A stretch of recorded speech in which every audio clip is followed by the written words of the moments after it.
Okay, before we get going, this is my Elvis 68 comeback special guitar that I just got. I have to put it together though. So if you want to buy it in pieces and then put it together, you get it for less than half the price of a fully assembled one. And these are really nice guitars. And they just look cool. I mean, he didn't pick it because it's a badass guitar. It looks badass. And it looked cool with him in his leather friggin' outfit that he was wearing. With 68 comeback special, baby. But I've got yet to put it together, and which won't take long. And the when I was unboxing it, there's it's because this is a Hagstrom, which was a thing in the 60s.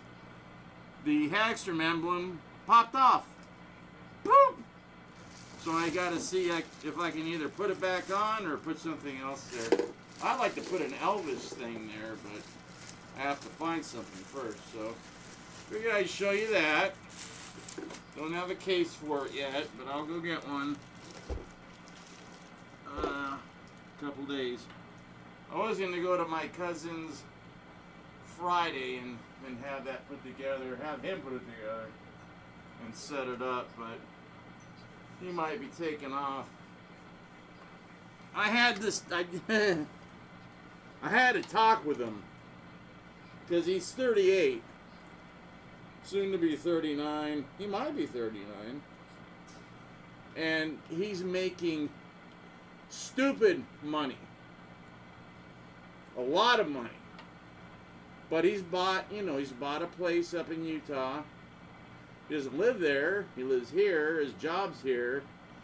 He works for Bank of Obama, or Bank of America.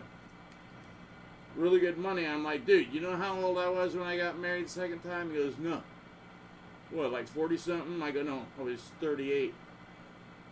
He goes, you were my age? I go, yeah. 38. He goes, whoa, I thought you were a lot older. And I'm like, no, dude. What I'm trying to tell you is, sit here every weekend,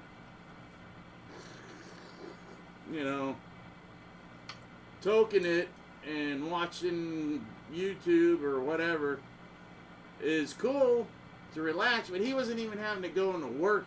He was working from home. He was still milking that thing like a lot of people do. And even my son is like, they shouldn't have to go back. Why shouldn't they have to go back to work? That's what people do. You get paid to go to work. You don't get paid to sit in your house and jerk it. You should have to go in. Work like a man or a woman. Anyways, sorry, that was directed towards my son, who probably never watches any of these, but he'll see this for some reason. Your dad's bad-mouthing you. No, I'm not. I'm just saying I wish that he would just be more, not outgoing, but he's extremely intelligent. They're intelligent and they're smart. He's extremely intelligent, though. And he could, he's making decent money. He lives in Utah, so he'd be able to, buy property, invest in stuff, invest in real things like gold and platinum, and, that's what I do. Silver, sure, because silver's going, it's going up fast, but it's low. It was low to begin with. So silver is, you gotta make a lot of silver, or get a lot of silver in order to, make it pay off for you. But I remember when I started collecting gold, and even just, I was panning it, I was buying it, I was doing everything. And that's when it was like a couple $100 an ounce, and now it's like almost $2,000 an ounce. I'm just saying, you gotta do these things when you have the money and the chance to do it, because you never know what horrible woman you might marry and could take half of everything you own, or almost all of it. Or you could also be in an accident and changes your entire life. Or you could have to take care of one of your parents because they need you. Or you could have all three of them happen to you. And then what? So you better have something. And when you have the chance, do it. So my cousin, I can see that he's not sitting around, he's doing stuff, he's going places, he's doing a lot of stuff, he's not sitting around. He's doing things, he's trying to meet people, he's trying to meet girls. Because he was just going to places where girls dance. I go, you're not going to find a wife there. That's only in movies. It's not real life. I can tell you because I've done it. And they're good for a couple of months, and then you gotta trade them in for a new one. And you're not trading up, you're just trading because, they're like, wait, this guy just wants me for my money and my body. And yes. And now that you've caught on, see ya. But it wasn't that. I tried not to be that bad, but I kind of was with some of them. I feel bad. But I actually dated the top stripper ever on the strip in the 80s. Her name was Laura. She was a professional, like Broadway, like a professional dancer from back in New York. And she came out here and she was like, what the hell? And she couldn't find any work. Modeling she was doing all sorts of crap. So she was doing modeling out here. She was doing dancing. She was doing commercials. And she was, found out that she would only have to work Friday and Saturday night, and she could pull in, $5,000. And this was in 1984, 85. So that's a lot of money back then. A lot. It's not bad right now, but that was a ton of money back then. So I screwed that one up with my ego, We lasted about 6 months, and then I said something to her. She told me to off, and hey, you too. And then I realized, what did I do? Because everybody's like, you used to go out with her? And I'm like, yes. And you should, try to patch it up. No. Not with her. You got one chance. If you screwed it up, bye-bye. Because there was 1,000 guys behind you waiting in line. So, live and learn. And I did. But I'm glad to see my cousins going out and doing stuff. And, because I'm like, well, how about this Friday? Well, I might be doing something. Oh, really? What? Oh, okay, cool. As long as he's out there and he's doing stuff.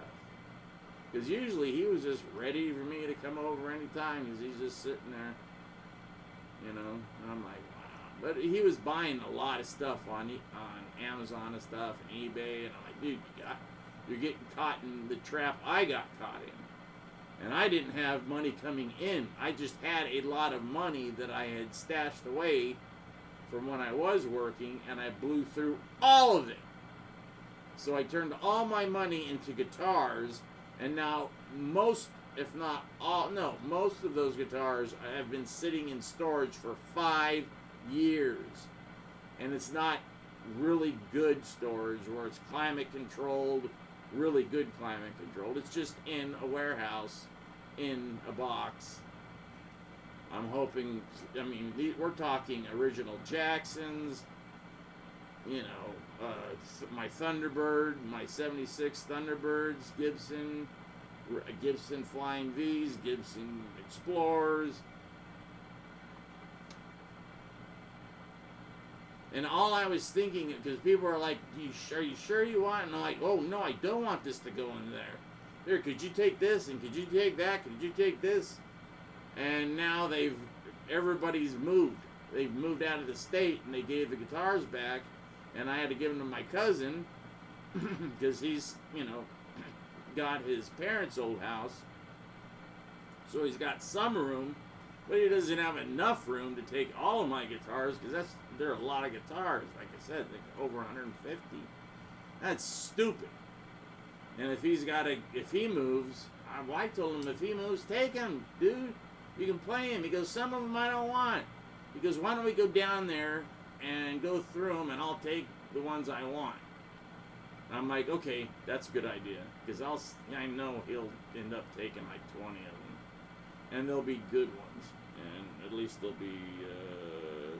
So have you got over the Ozzy thing? I did, until someone said, so did you hear about Ozzy? I'm like, I didn't think it would be that bad. It's not as bad as yesterday. Last night, I was friggin' bummed. By the end of the day, because I listened to the satellite radio, and they do, and when they first went on in the morning, the friggin' DJs were crying, and everybody that was calling in was crying. Everybody. And it was horrible to listen to. So I was listening to the encore presentation that ended sometime after midnight. And I'm like, oh my gosh, people are really love this guy. And then I realized, Ozzy was a big part of a lot of stuff that I did. And there was albums like Sabotage and Masters of Reality that had huge influences on the way I wrote. So, Sabbath was a force. And then even Ozzy, I mean, to me, just the first two, without Randy, I really didn't care. Until he got Zach.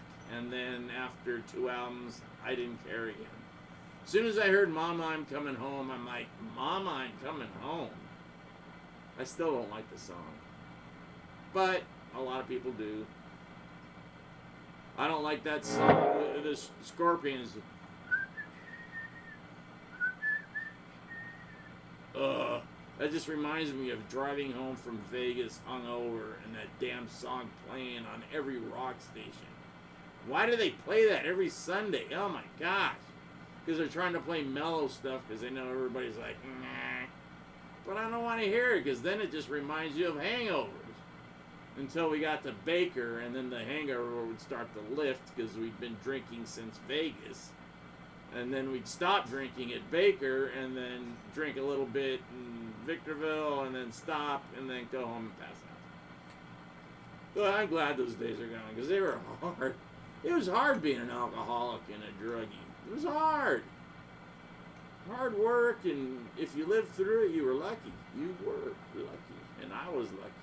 Because all of my friends that I did that with, Gary, Robert, friggin' Pat, Tim, they're all dead. All of them are dead. Just in the last 5-6 years. What the hell? All of them younger than me, too. It's weird. Enough of that.